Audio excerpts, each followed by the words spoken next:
Presidente Cigilino, l'Arlef ha presentato queste importantissime iniziative di poter lavorare e di schiarire su Telegram per Furlan, che non sconti altro.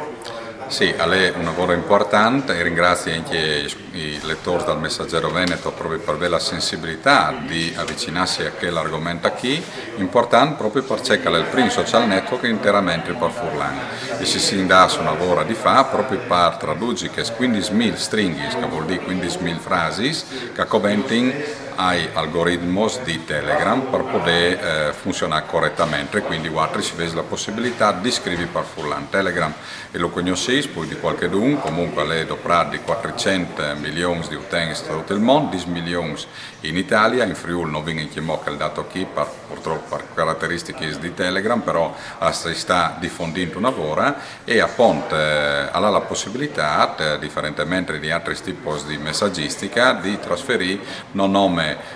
immagini e qualche tipo di file, ma due tipi di file e anche di poter essere una bomba da un punto di vista comunicativo per cercare le capacità di raggiungere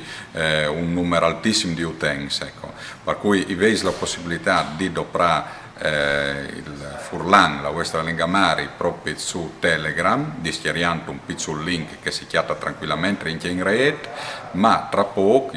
si vince la possibilità appunto di rendere ufficiale proprio con le persone che comandano in Telegram, che sono lavoro interessati proprio al fatto che vengono sponsorizzati anche di un ente governativo, quindi dalla regione Friuli Venezia Giulia, di renderlo ufficiale, per cui non diventerà neanche il primo link per entrare la prima volta su Telegram. Non vedi di doprare il link ogni volta che entrai, basta la prima volta e quello è un grande risultato, un grande